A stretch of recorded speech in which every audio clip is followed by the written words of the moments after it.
Bukan, ini baru mengenai pengertian terhadap Ya, dakwaan. kalau bahas dakwaannya sudah bisa mengerti. Sudah mengerti ya. Perkara benar apa tidak nanti itu. Ya. Baik. Karena saudara sudah mengerti sesuai dengan hukum acara, sekarang kami tanyakan kepada saudara. Lah ini saudara boleh berkonsultasi nantinya. Apakah saudara akan mengajukan keberatan terhadap dakwaan yang dibacakan oleh penuntut umum? Ya, yang mulia, saya pribadi akan mengajukan nota keberatan saya pribadi. Nanti akan dilanjutkan oleh penasihat hukum saya. Begitu? Ya. Baik, silakan saudara kalau sudah siap membacakan nota keberatan saudara. Ya, siap yang mulia.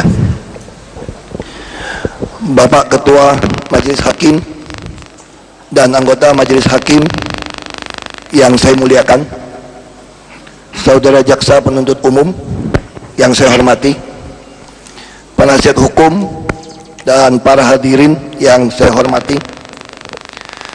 Pertama-tama saya ingin menyampaikan terima kasih pada Majelis Hakim atas kesempatan yang diberikan kepada saya berkaitan dengan persoalan yang terjadi saat ini, di mana saya diajukan di hadapan sidang.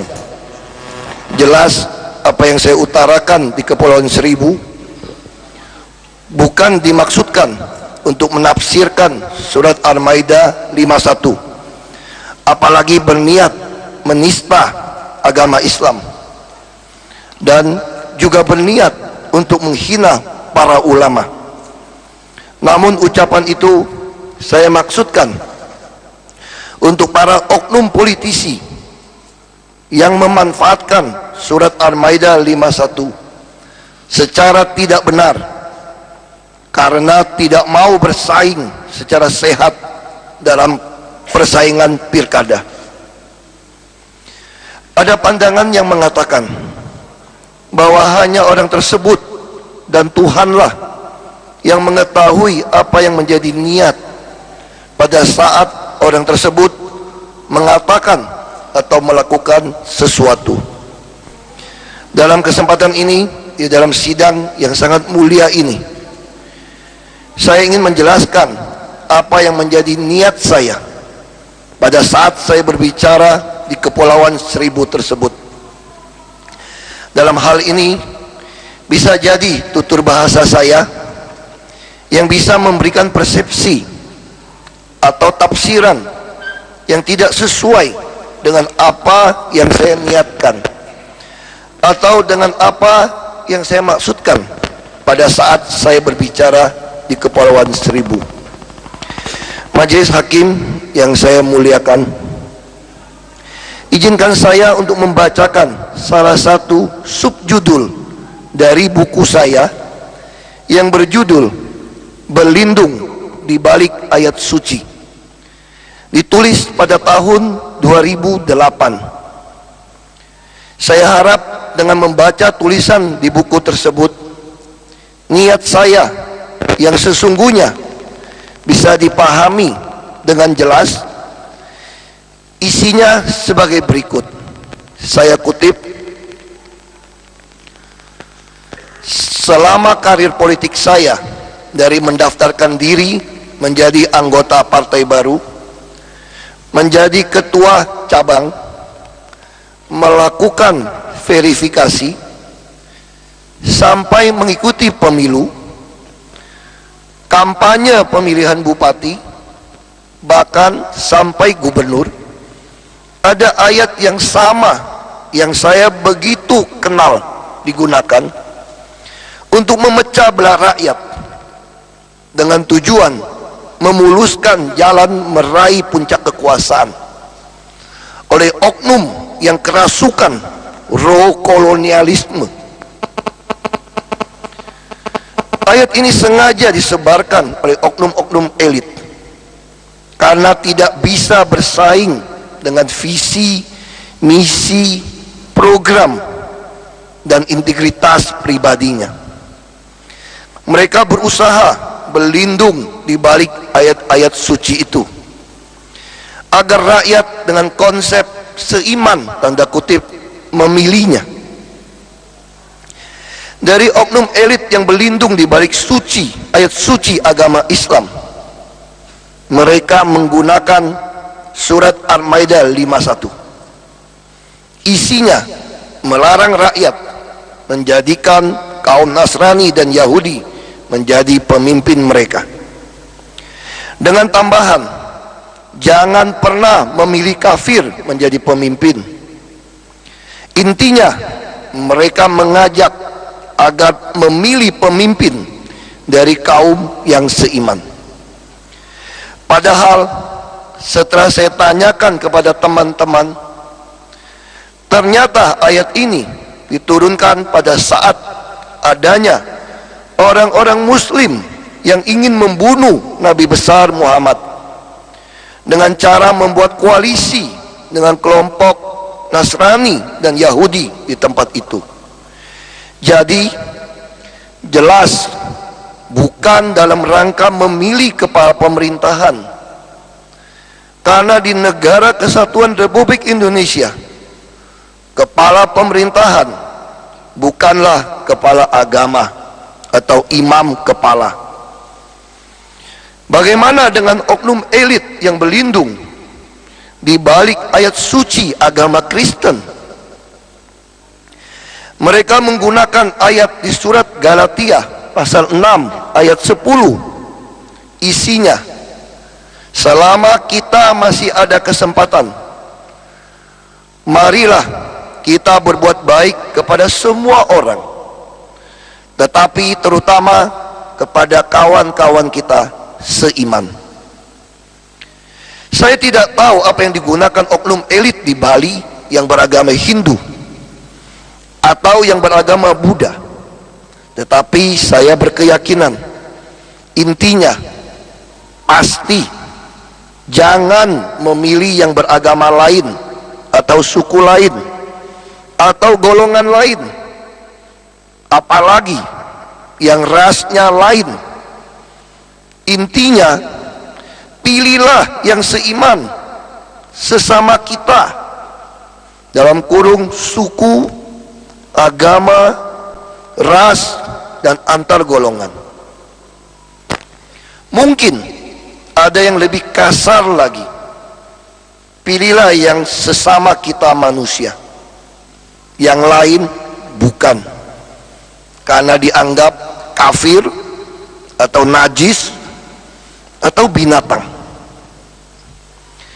Karena kondisi banyaknya oknum elit yang pengecut dan tidak bisa menang dalam pesta demokrasi, dan akhirnya mengandalkan hitungan suara berdasarkan sesuku, seagama, seras, dan seantar golongan tadi, maka betapa banyaknya sumber daya manusia dan ekonomi yang kita sia-siakan.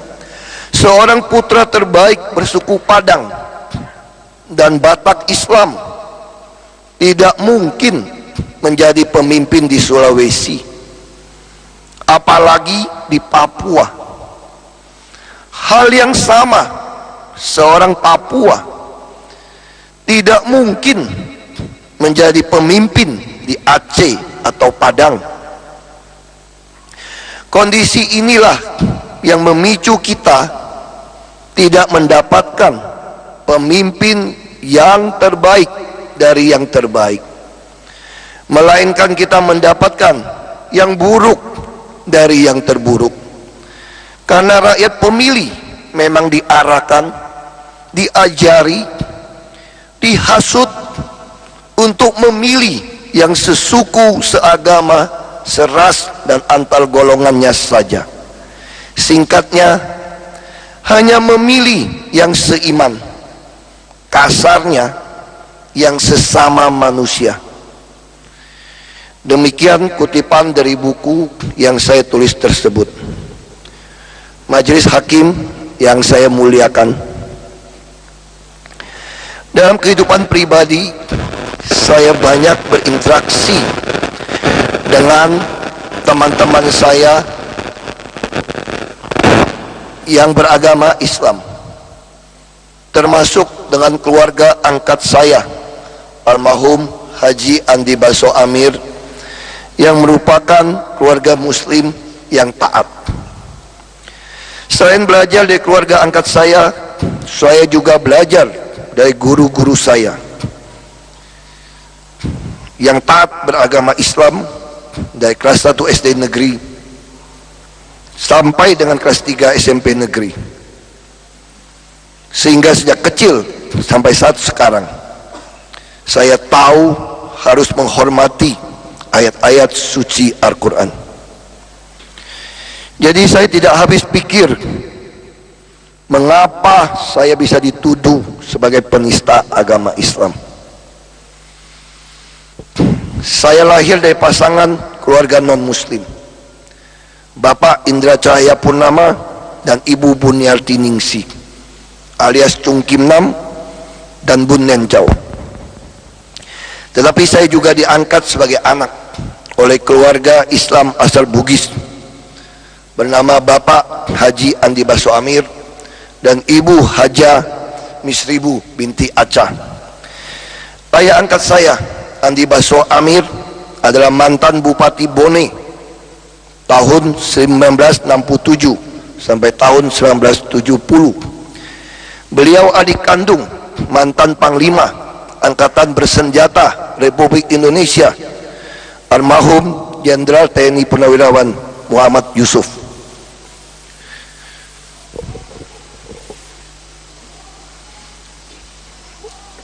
Ayah saya dengan ayah angkat saya bersumpah untuk menjadi saudara sampai akhir hayatnya.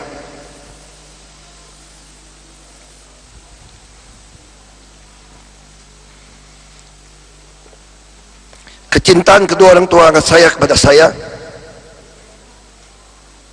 sangat berbekas pada diri saya sampai dengan hari ini.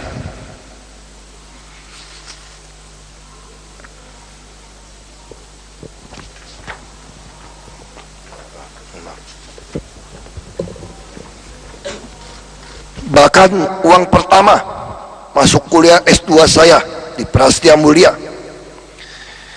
dibayar oleh kakak angkat saya Haji Anata Amir yang juga hadir di persidangan ini.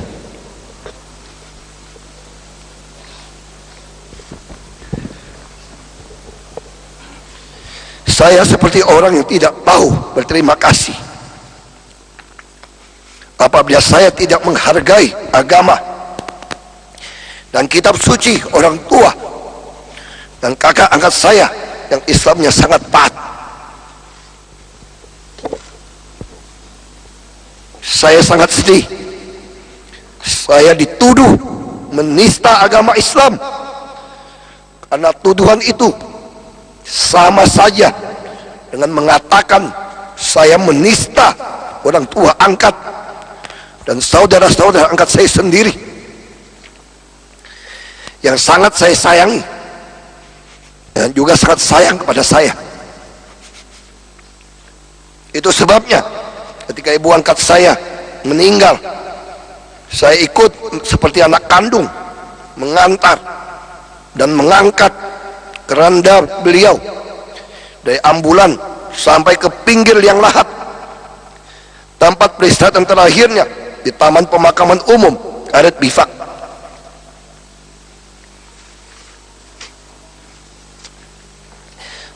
Sampai sekarang saya rutin berziarah ke makam ibu angkat di Karet Bifak.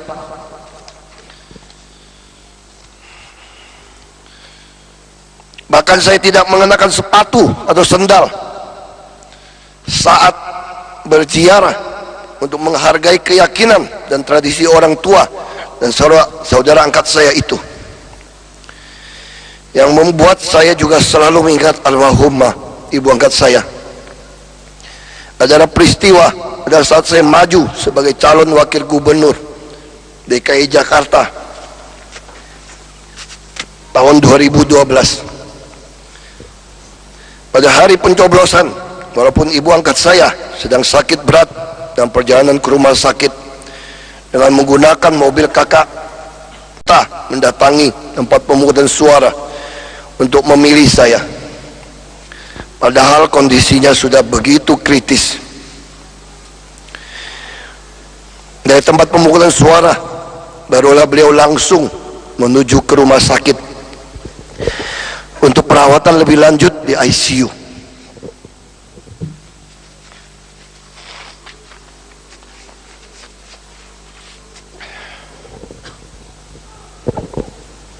Setelah dirawat selama 6 hari, ibu berdoa dan berkata pada saya, dan masih terus saya ingat, dan masih akan saya ingat. Kata beliau,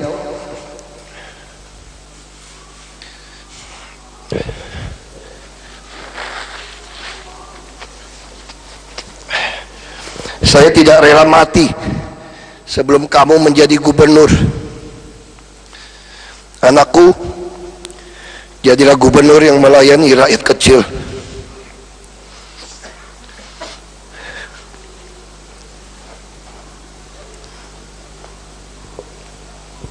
Ternyata Tuhan mengabulkan doa ibu angkat saya. Beliau berpulang tanggal 16 Oktober 2014 setelah ada kepastian Bapak Jokowi menjadi presiden, dan saya juga sudah dipastikan menjadi gubernur menggantikan Bapak Jokowi. Pesan dari ibu angkat saya selalu saya camkan dalam menjalankan tugas saya sebagai gubernur DKI Jakarta.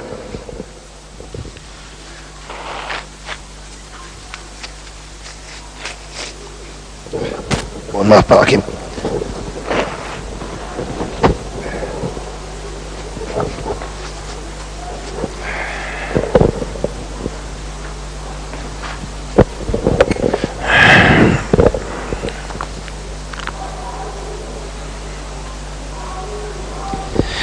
Majelis Hakim yang saya muliakan,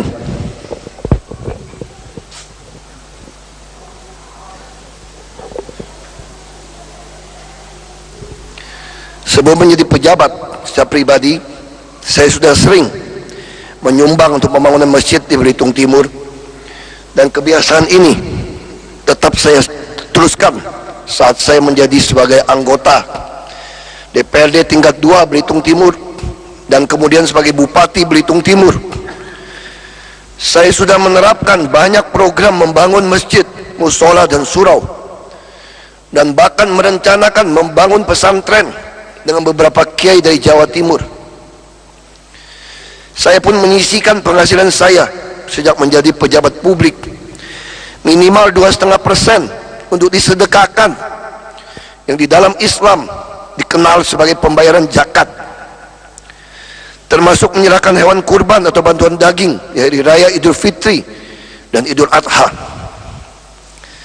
Saya juga mengeluarkan kebijakan-kebijakan termasuk untuk menggaji guru-guru mengaji dan menghajikan penjaga masjid, musola, marbot atau muazin, dan penjaga kubur, makam. Hal-hal yang telah saya lakukan di Belitung Timur saat menjabat sebagai bupati, saya teruskan ketika tidak menjadi bupati lagi, sampai menjadi anggota DPR RI daerah pemilihan Bangka Belitung, sebagai wakil gubernur dan juga sebagai gubernur DKI Jakarta. Saat ini pun tetap saya lakukan. Ketika menjadi gubernur DKI Jakarta, saya juga membuat banyak kebijakan, di antaranya agar di bulan suci Ramadan para PNS dan honorer bisa pulang lebih awal dari aturan lama jam 15 waktu Indonesia Barat. Saya ubah menjadi 14 waktu Indonesia Barat, agar umat muslim dapat berbuka puasa bersama keluarga di rumah, sholat maghrib berjamaah, dan bisa tarawih bersama keluarganya. Saya juga ingin melihat balai kota mempunyai masjid yang megah untuk PNS, sehingga bisa melaksanakan ibadahnya ketika bekerja di balai kota. Karena itu Pemda membangun Masjid Fathahillah di balai kota. Di semua rumah susun yang dibangun Pemda,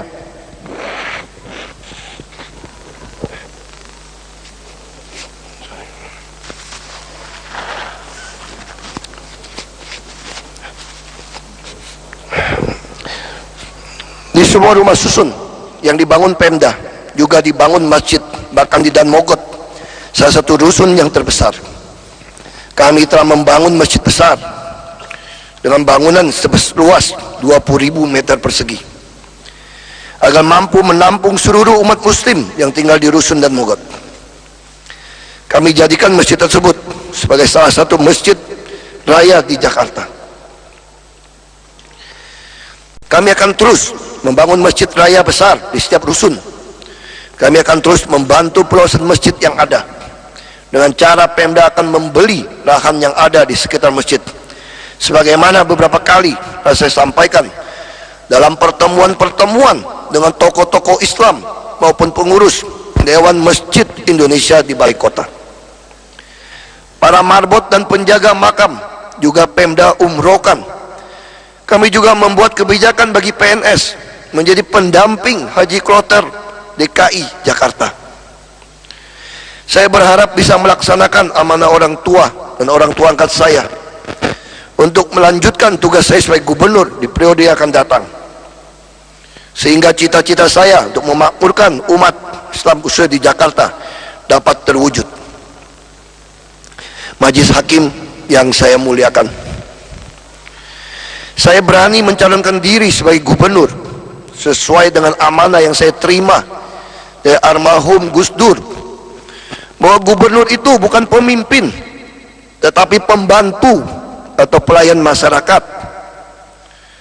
Itu sebabnya dalam pidato saya setelah pidato almarhum Gus Dur pada tahun 2007, saya juga mengatakan bahwa menjadi calon gubernur sebetulnya saya melamar untuk menjadi pembantu atau pelayan rakyat. Apalagi saya melihat adanya fakta bahwa ada cukup banyak partai berbasis Islam seperti di Kalimantan Barat, Maluku Utara, dan Solo juga mendukung calon gubernur, bupati, wali kota non-Islam di daerahnya.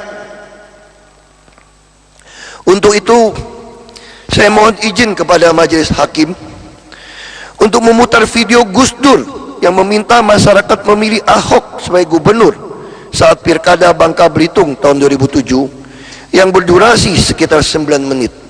Apakah diizinkan Majelis Hakim yang mulia?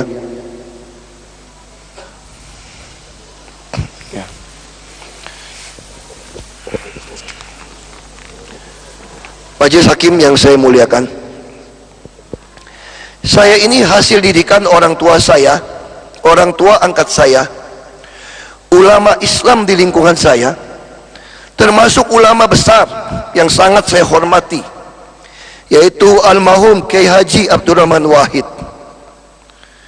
yang selalu berpesan menjadi pejabat publik sejatinya adalah menjadi pelayan masyarakat. Sebagai pribadi yang tumbuh besar di lingkungan umat Islam, tidaklah mungkin saya mempunyai niat untuk melakukan penistaan agama Islam dan menghina para ulama, karena sama saja saya tidak menghargai orang-orang yang saya hormati dan saya sangat sayangi. Majelis Hakim yang saya muliakan, apa yang saya sampaikan di atas adalah kenyataan yang sungguh-sungguh terjadi, dan saya juga berharap penjelasan saya ini bisa membuktikan tidak ada niat saya untuk melakukan penistaan terhadap umat Islam dan penghinaan terhadap para ulama. Atas dasar hal tersebut, bersama ini saya mohon agar Majelis Hakim yang mulia dapat mempertimbangkan nota keberatan saya ini dan selanjutnya memutuskan menyatakan dakwaan saudara jaksa penuntut umum tidak dapat diterima atau batal demi hukum, sehingga saya dapat kembali melayani warga Jakarta dan membangun kota Jakarta. Majelis Hakim yang mulia, terima kasih atas perhatiannya, kepada jaksa penuntut umum serta penasihat hukum, saya juga ucapkan terima kasih. Jakarta, 13 Desember 2016. Hormat saya, Insinyur Basuki Cahayapurnama MM, ditandatangani. Saya